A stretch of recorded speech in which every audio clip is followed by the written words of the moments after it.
Bienvenue à tous. Au sommaire de ce journal, tombée de rideau sur une note de satisfaction des travaux de la plénière tripartite sur la réforme du Code du travail au Gabon. Julien Kortokan, le Premier ministre, chef du gouvernement, a reçu ce lundi le rapport de la restitution de ses assises.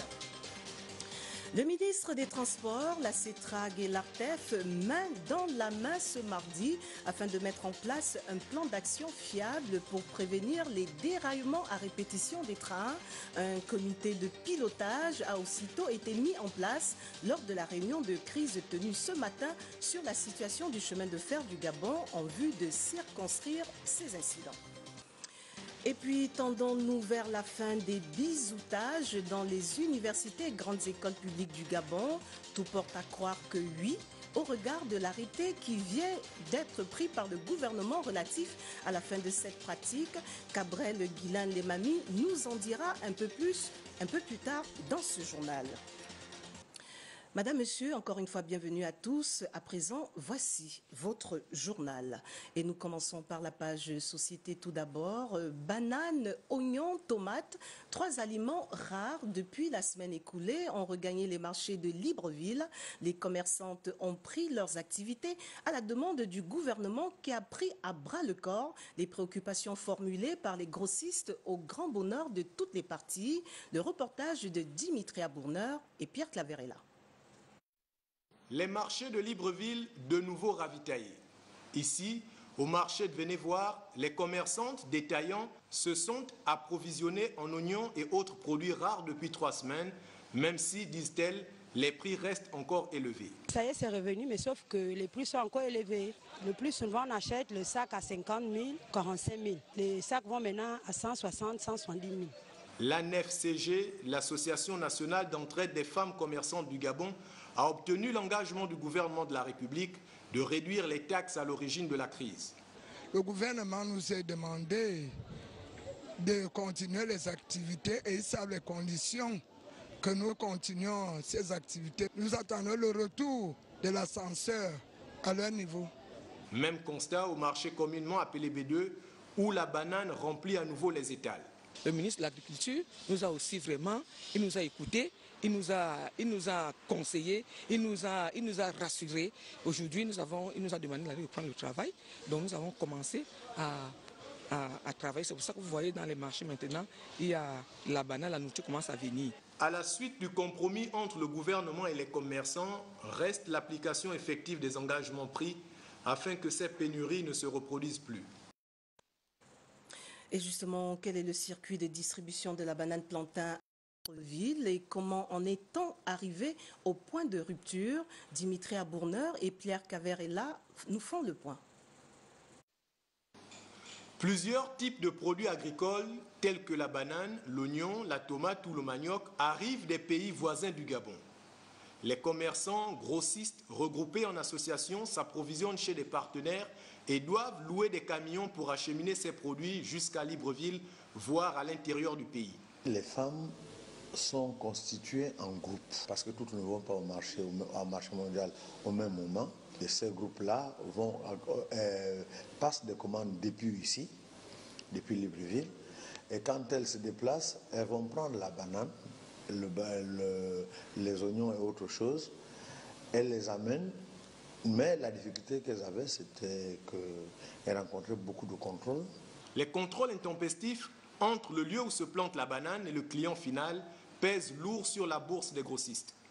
La seule chose qui nous embête sont les taxes.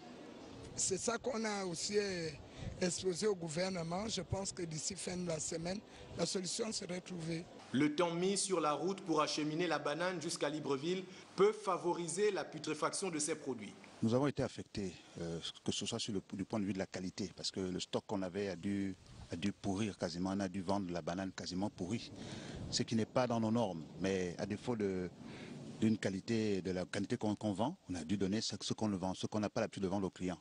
Voilà, pour ceux qui aiment la banane, ils sont nombreux qui aiment la banane. Le gouvernement et les commerçants poursuivent les discussions afin de trouver des solutions concrètes pour que la santé publique et le panier de la ménagère soient protégés. Et pour tourner cette page société, la sensibilisation portant sur les textes régionaux relatifs à la politique de la qualité et du prix était hier au cœur d'un atelier de sensibilisation dans la capitale gabonaise. Au nombre des participants, des acteurs du programme C'est quoi la sécurité et la qualité alimentaire. Les détails dans ce compte rendu d'Evra Mbani Pitake, Tanguy Tsaka. Présenter les textes régionaux relatifs à la politique de l'infrastructure qualité et celle du prix pour un éventuel examen de son contenu, c'est tout l'intérêt de cet atelier de sensibilisation. Il est donc question de sensibiliser les acteurs, les décideurs surtout, aux textes qui ont été élaborés et adoptés lors du PICAC. Alors les textes sont lesquels? C'est d'abord le prix qualité régional et la politique qualité régionale.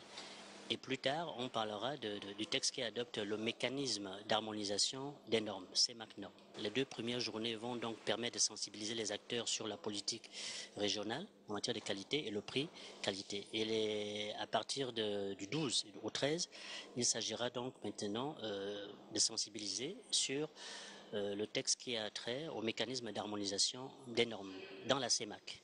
La conformité, élément essentiel pour générer les fruits de la croissance, a été également évoqué.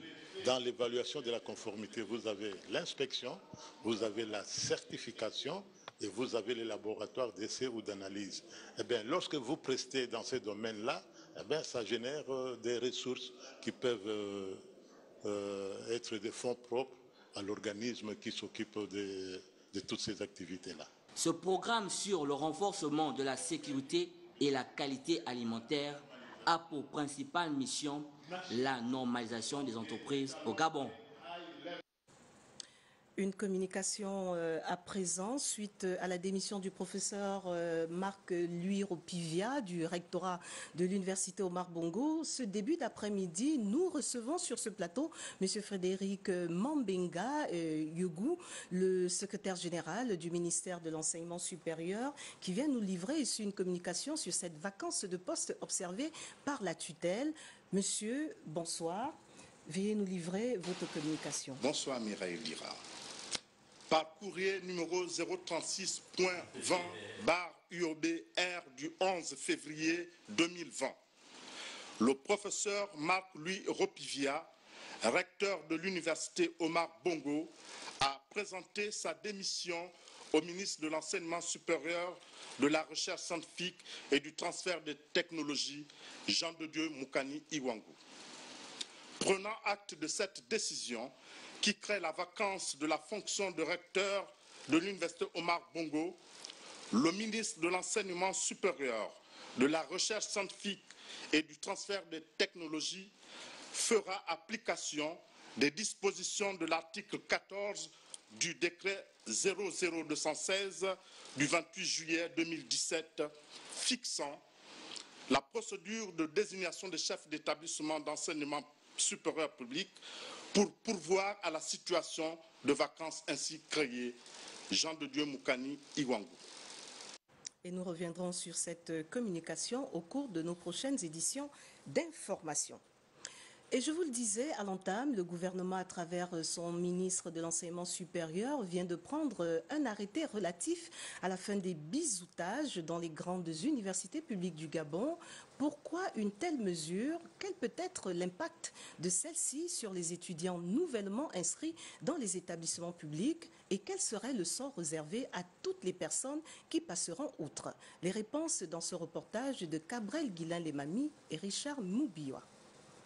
Source de redoublement, d'actes dévalorisants et de sentiments de peur pour les bacheliers, le rituel d'accueil dans les universités publiques, encore appelé bizoutage, n'est plus qu'un lointain souvenir. Le gouvernement vient de prendre un arrêté visant à la prohibition pure et simple du bizoutage, qui était vu comme un passage de témoin entre le nouveau et l'ancien étudiant. Les brimades étaient de tradition dans les milieux scolaires et universitaires. Sauf que voilà, nous sommes allés jusqu'aux extrêmes. À l'USTM notamment, à Franceville, nous avons regretté, y compris une mort. À partir de là, nous avons pris conscience de ce que le bizutage, qui était une tradition, devait être arrêté. Cette décision permettra assurément de ramener une certaine cohésion au sein des universités et pourrait contribuer à ce que les nouveaux bacheliers ne choisissent plus les universités privées et autres grandes écoles au détriment des universités publiques pour poursuivre leurs études supérieures. Il y avait un stress à accéder aux études supérieures. Actuellement, il était important que nous puissions faire tomber ce mur-là pour que l'environnement et les horizons se dégagent au bénéfice des étudiants. Selon le membre du gouvernement, ceux qui iront à l'encontre de cette décision gouvernementale s'exposeront à des sanctions, à l'exemple de l'exclusion définitive et l'impossibilité pour les auteurs d'actes de bizutage de s'inscrire ultérieurement dans les universités et grandes écoles publiques du Gabon. Je dirais la sanction majeure, ça va être bien sûr l'exclusion définitive. Cet arrêté arrive donc à point nommé pour les étudiants qui ont été longtemps victimes d'actes humiliants enregistrés notamment à l'Université Omar Bongo et à l'Université des sciences et techniques de Massoukou. En bonne place dans la suite de ce journal, les activités institutionnelles et pour commencer, la problématique de l'autonomisation de la représentation des femmes dans la sphère décisionnelle. C'est la toile de fond de la rencontre de ce mardi entre le Premier ministre Julien Korbekal et la représentante spéciale de la directrice exécutive du réseau des femmes leaders d'Afrique, le regard de Lardingue Mamba sur les images de Bertin Osaga. Les questions d'autonomisation et de représentativité des femmes au menu des échanges entre le Premier ministre gabonais Julien Korbekal et la représentante spéciale de la directrice exécutive du réseau des femmes leaders africaines. Awandi Aïsek est venu solliciter l'implication du Gabon à cette plateforme qui réunit les femmes leaders du monde. Le Gabon d'aujourd'hui et les femmes gabonaises d'aujourd'hui vivent des problèmes qui sont différents des problèmes que vivaient les femmes gabonaises d'il y a 20 ans ou d'il y a 30 ans. Et je suis sûre que malgré les progrès qui seront réalisés, dans 10, 20 ans, il y aura une nouvelle catégorie de problèmes. Donc, un aspect que je voudrais juste évoquer, parce que ça nous a beaucoup occupé aujourd'hui, c'est la question de la participation et de la représentation des femmes. Le Gabon est considéré comme un bon élève en ce qui concerne la représentativité des femmes dans les postes clés de l'administration. Mais ces efforts qui restent encore à améliorer. Je viens ici au Gabon et je trouve des chiffres qui feraient pâlir beaucoup d'autres pays. Un réseau comme le réseau des femmes leaders va apporter l'expérience de pays qui ont déjà fait des résultats dans ce domaine. Le réseau des femmes leaders africaines est une plateforme regroupant toutes les femmes leaders du monde, avec pour objectif de lutter contre toutes les inégalités faites aux femmes, afin de parvenir à un monde 50-50 en 2030. Semaine marathon donc pour le chef du gouvernement, les travaux de la plénière tripartite sur la réforme du Code du travail qui a réuni du 3 au 10 février 2020. Les employeurs et les travailleurs se sont achevés hier sur une note de satisfaction. La cérémonie était justement présidée par le Premier ministre, chef du gouvernement, qui a reçu officiellement le rapport de la restitution de ses assises. Patricia Lidimouele, Victor Mundunga. Qui a semblé être une interprétation, une incompréhension entre les partenaires sociaux, le gouvernement a finalement trouvé un consensus au cours de cette plénière sur la révision du Code du travail. 9 jours durant, des échanges fructueux ont donc permis de mieux appréhender le contenu de cet outil indispensable à la sécurisation des travailleurs. Nous sommes pour un Code du travail qui permettra de bâtir une relation travailleur-employeur plus humaine et prospère dans l'intérêt supérieur de la nation. C'est pour cette raison que nous sommes favorables à une flexibilité à visage humain, exemple de toute forme de précarisation et d'aliénation des droits fondamentaux. Ce texte n'est pas pour nous employeurs qu'un simple outil de régularisation du dialogue social,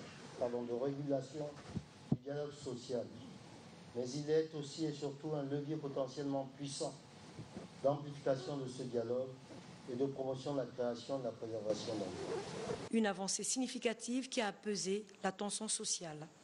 Ça nous a permis de révéler la nécessité de nous organiser, la nécessité de refaire des élections professionnelles, la nécessité de bâtir un véritable cadre de dialogue et enfin la nécessité de se former. On va mettre un canevas de travail qui va permettre de bâtir les fondements d'un dialogue social de qualité. L'intérêt général a prévalu au cours de ces assises. Nous avons besoin d'un code du travail qui rassure le travailleur et qui permet la mobilité du travailleur, qui ne le précarise pas, mais bien au contraire, qui le met au centre même de la production. Mais pour ça, nous avons besoin de vous, chers travailleurs. Nous avons besoin de vous pour nous accompagner dans cette ambitieuse réforme. Parce que l'enjeu, c'est la création d'emplois. L'enjeu, c'est préserver l'emploi. L'enjeu, c'est préparer l'avenir de nos enfants. La responsabilité et l'engagement des uns et des autres aura donc été une occasion d'atteindre les objectifs visés pour la cohésion nationale. Énième réunion de crise ce matin sur la situation du chemin de fer au Gabon. Pour l'occasion, le ministère des Transports, l'ARTEF et la CETRAG ont décidé de la mise en activité d'un comité de pilotage pour prévenir et circonscrire les déraillements à répétition que connaît la société de transport ferroviaire CETRAG. Le reportage de Tatiana Minko sur les images de Victor Mundonga. Qu'est-ce qui explique les incidents et accidents à répétition sur le chemin de fer?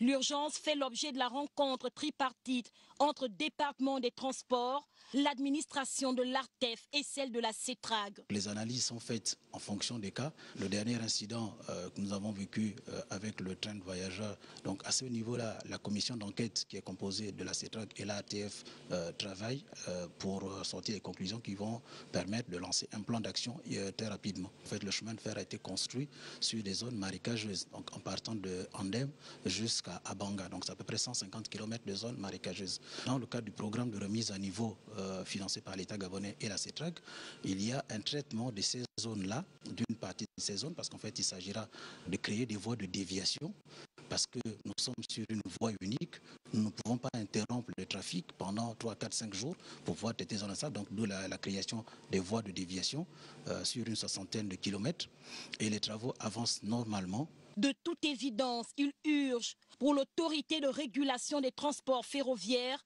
de mettre en place un plan d'action en vue de prévenir les désagréments sur les rails. Le ministre a pris la décision de mettre en place un comité de pilotage dont les travaux vont débuter avant la fin de cette semaine.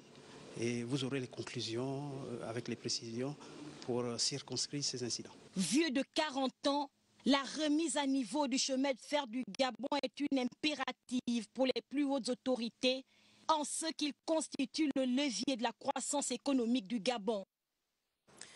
Entre-temps, le ministre de l'économie et des finances Jean-Marie Ogandanga a présidé hier une réunion de mise au point en présence de la direction générale de la société Bolloré Transport et Logistique suite à la diffusion de ses services d'information factices sur le logiciel Sidonia World exploité par la direction générale des douanes et droits indirects, un acte pas du tout au goût du membre du gouvernement.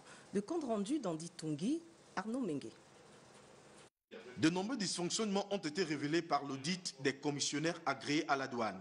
La mise en place du logiciel Sidonia World devait permettre une efficacité et une transparence à l'administration douanière. Mais certains opérateurs du domaine ne semblent pas s'arrimer à la nouvelle donne. Nous constatons que ce n'est pas le système qui a un problème, mais c'est des hommes qui ont un problème. Ils sont réfractaires au changement. Et il n'est pas question de revenir dans l'ancien. De toute façon, l'ancien système est mort. Le nouveau système fera sa route, que les détracteurs le veuillent ou non. Face à cette situation, le ministre de l'économie Jean-Marie Ogandanga reste ferme et exige un démenti.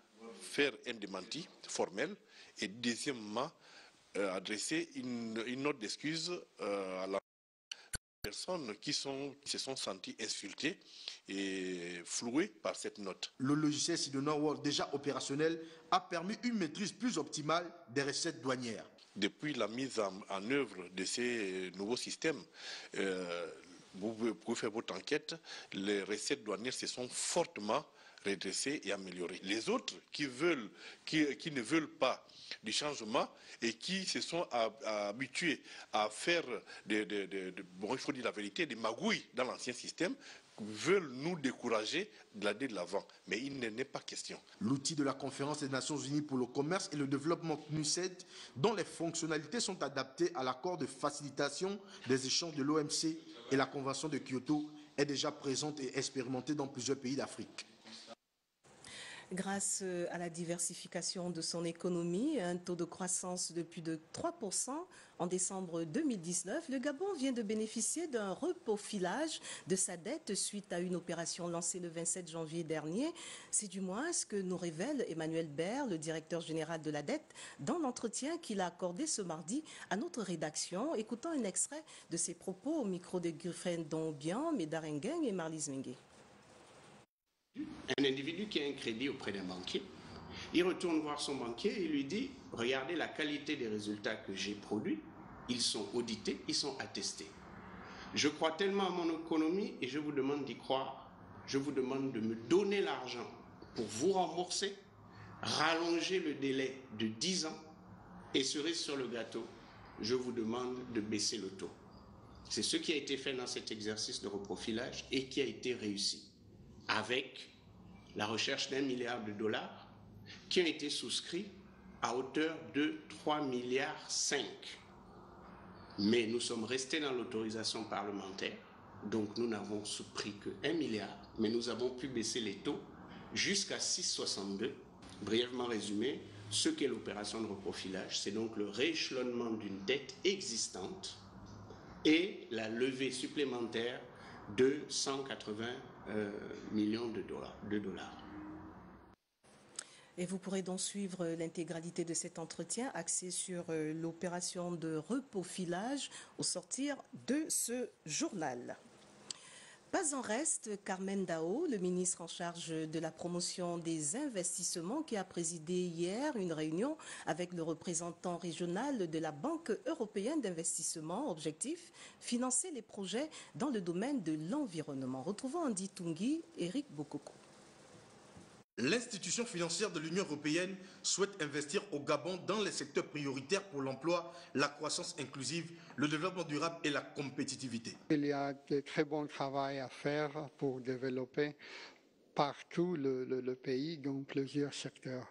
Et notre idée serait de, en coopération avec la délégation européenne ici à Libreville et le gouvernement, de choisir les projets prioritaires pour aider cet élan de développement du pays. Quand il y a les besoins, la BEI toujours est engagée à aider, suivant le principe de l'Union européenne pour une croissance durable. Avec le ministre en charge de la promotion des investissements, il s'est agi aussi de présenter l'attractivité qu'offre le Gabon aux investisseurs. Vous savez qu'il y a 8 secteurs stratégiques qui ont été identifiés par le plan de relance de l'économie au plus haut niveau du gouvernement, et donc présenter les opportunités dans ces différents secteurs, montrer des projets prioritaires et stratégiques qui ont un impact réel sur la croissance économique, c'est-à-dire création d'emplois, accroissement des exportations, réduction de la dette publique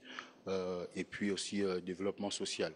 Nous avons évoqué un certain nombre de projets prioritaires qui sont dans le PAPG et pour lesquels nous avons sollicité un financement, un accompagnement de la Banque européenne des investissements. La Banque européenne d'investissement est présente sur le continent africain depuis 1963 et a financé des milliers de projets.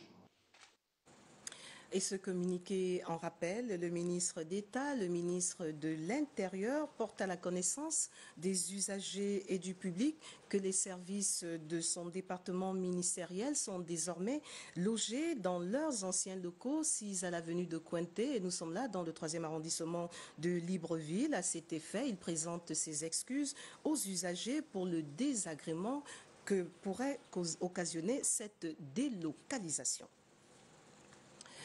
Allons à présent dans le sud-est du Gabon pour la fin du séminaire de formation des jeunes entrepreneurs de la commune de Koulamoutou.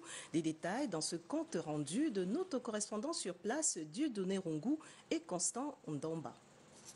Montage, financement et accompagnement des projets auront été au centre de cette formation qui aura duré 5 jours à l'intention des populations de la commune de Koulamoutou. Je loue la détermination de chacun d'entre vous dans l'organisation de cet événement. Permettez-moi également de saluer votre engagement, Monsieur le Président du Team Entrepreneur Gabon, pour l'importance accordée à l'ensemble de l'initiative durant laquelle les jeunes se sont le plus intéressés. Il faut dire qu'en tant que jeune entrepreneur dans la province de Logololo, je crois que je sors de là satisfait parce qu'il faut dire que nous ne pouvons pas entreprendre sans connaître les rouages de l'entrepreneuriat. Les entrepreneurs en devenir ont également été informés sur les appels à candidature offerts par plusieurs organismes et l'animateur principal de tirer des conclusions. Ce que nous avons apporté ici aujourd'hui à Koulamoutou, c'est les opportunités de financement qui existent sur le plan national et international. Parce que généralement, l'information n'est pas diffusée à l'intérieur du pays. Donc notre mission était celle-là, de former et de leur présenter les informations qui existent sur le plan national. Reste maintenant à tous les participants de mettre à profit les enseignements reçus par les entreprises dans la province de Logololo.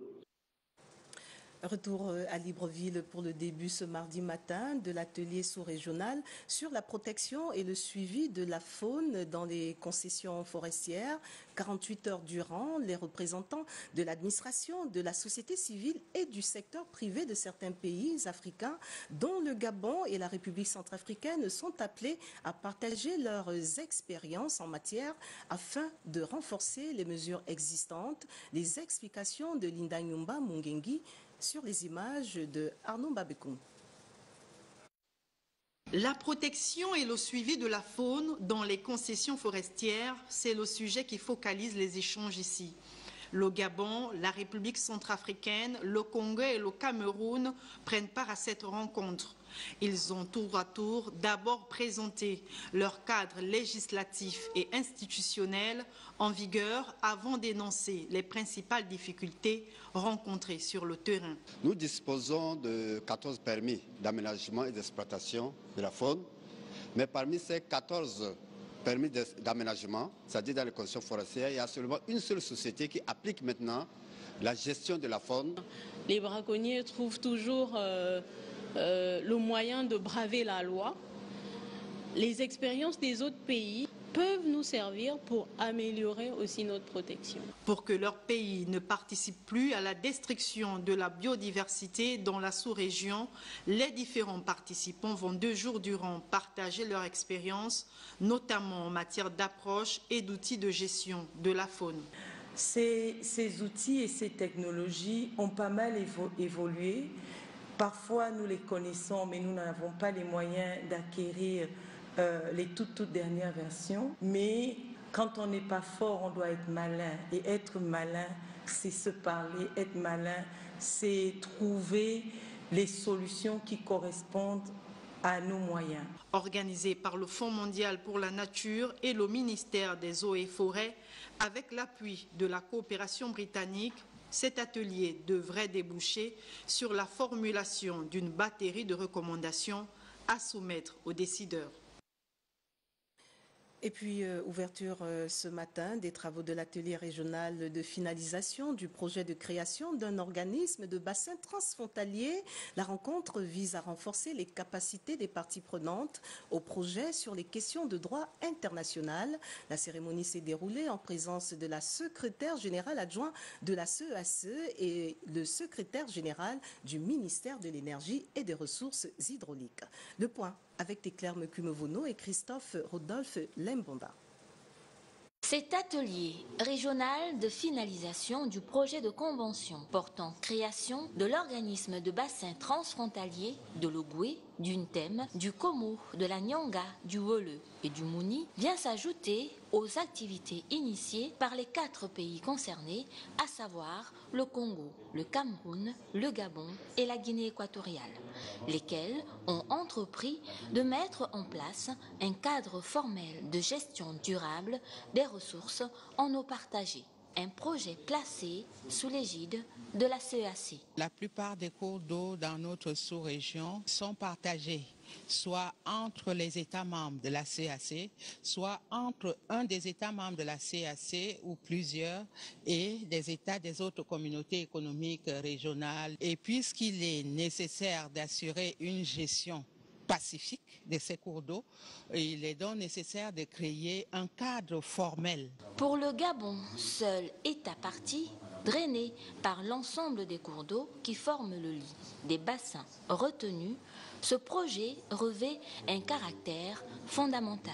Ce qui va être fait, c'est l'examen des points restés divergents de façon à ce que les États partis puissent trouver un consensus pour faire avancer le processus qui va dans le cadre de la création de cet organisme de bassin transfrontalier. On précisera que sur les 61 cours d'eau transfrontaliers inventoriés en Afrique, 16 se trouvent en Afrique centrale et 9 seulement sont gérés par un organisme. Et j'en viens au casting des présentateurs annoncé depuis quelques jours à Gabon Télévision. Près de 500 candidats ont répondu à cet appel ce mardi matin. Objectif, dénicher les perles rares pour animer les émissions de la prochaine grille des programmes de la chaîne nationale. Le regard de Magui Nzangnan sur les images de Jean de Dieu Mambundu. 400 candidats prennent part à ce casting de présentateurs et présentatrices de différentes émissions de la nouvelle grille de programme de Gabon Première.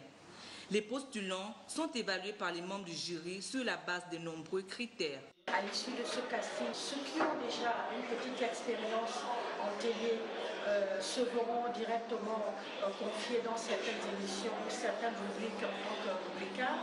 Ceux qui n'ont pas ce profil-là du tout vont subir une série de trainings pendant plusieurs semaines avant de les mettre à l'antenne. L'audition consiste à déceler le talent chez les candidats qui veulent faire de la télévision leur futur métier.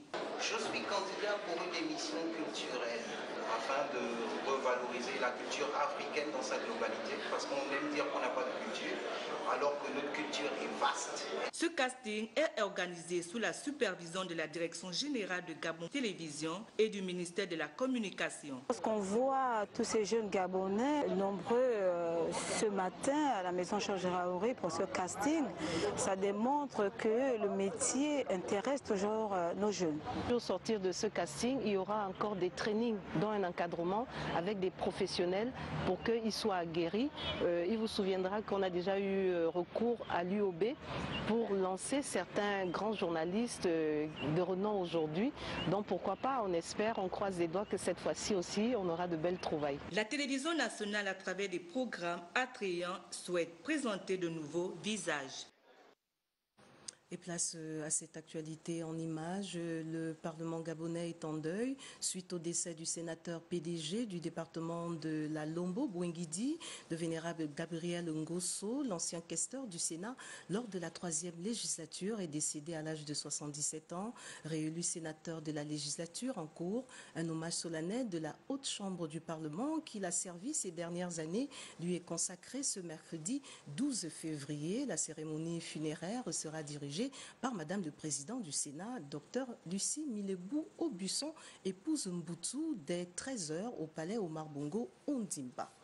Et justement à ce propos et ce communiqué qui nous vient du Sénat, le président du Sénat, Dr Lucie Moulebou Aubusson, épouse Mboussou, convidant mesdames et messieurs les sénateurs à la cérémonie d'hommage au vénérable Gabriel Ngosso, sénateur au département, comme je le disais à l'instant, de la Lombo Bouenguidi et ancien questeur du Sénat, décédé le 1er février 2020.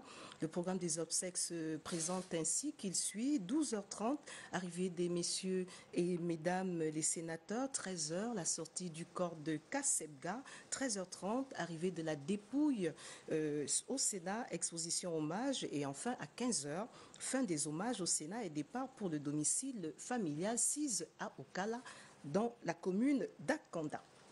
Autre décès également, en bref, cette fois-ci, décédé le 30 janvier dernier, la dépouille de Madame Annie Agathe Okumba de Kwatsege est sortie ce mardi et est exposée actuellement à son domicile familial. La dépouille partira demain matin pour Franceville pour son dernier voyage.